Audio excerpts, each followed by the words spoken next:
Inside Xbox is here at Treyarch Studios, home to Call of Duty Black Ops. Now previously we showed you some of the bigger features, things like theater mode and wager matches and currency, but today we're going to get a little bit more detail, kind of go behind the scenes to some of the design decisions that Treyarch believes will make Black Ops the most refined, competitively balanced Call of Duty game to date.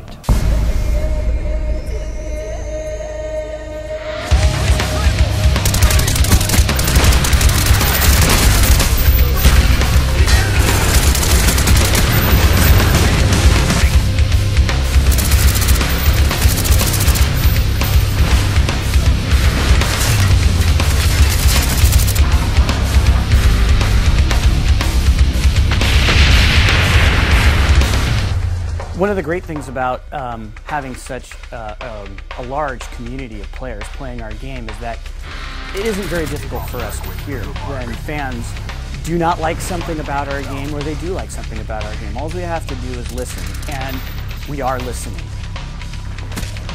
So kill streaks in Black Ops are they're a little bit different. First of all, we listened to the community and implemented that kill streaks don't count towards each other kill streaks, because there's a lot of complaints about how the rich get richer and it becomes kind of a griefing mechanic and encourages people to camp and that sort of thing. So we wanted to clean that up a little bit. Secondary to that is that we wanted to make kill streaks feel more interactive. We didn't want to just do the fire and forget kind of thing where you just hit the button and go, because then there's no really risk reward there for the player. All of our kill streaks have some aspect of interactivity to them, whether it's the attack chopper picking a spot in the map where it goes and hovers rather than just letting it go and circle around the map.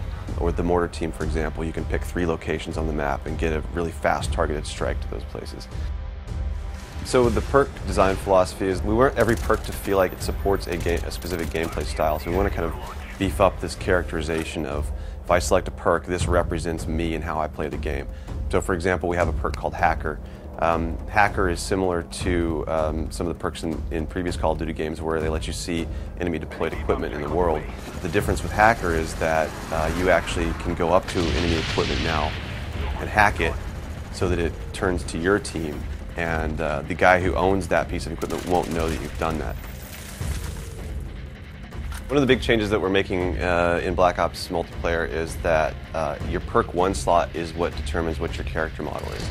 For example, Flak Jacket is one of them. Flak Jacket decreases explosive damage, so the character model is all beefed up. He's kind of inspired by that bomb diffuser kind of guy with padding and extra elbow pads and knee pads and helmet.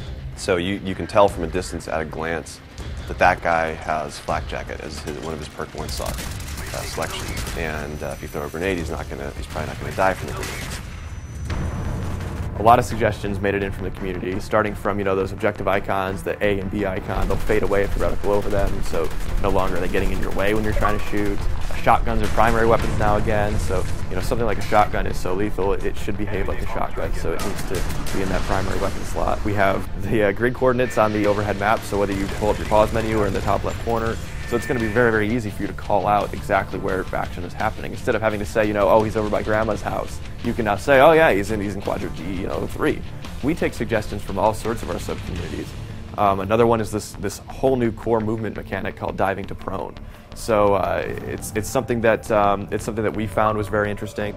It's used best for evasive and defensive maneuvers, but it really we needed to make sure we balanced that, because we understand that drop shotting is a frustrating thing to some people. So we wanted to make sure that this thing wasn't going to be used aggressively to grief or to frustrate players. So there is sort of a recovery time after you land, and you'll have to take a half second to pull your gun back up. So it's actually a penalty if you try to use it as an offensive maneuver. Little subtle things to the game that I think the fans are really going to like. We hope you've enjoyed our in-depth look at what it takes to put together the multiplayer for a game like Call of Duty Black Ops. Thanks everyone for watching Inside Xbox.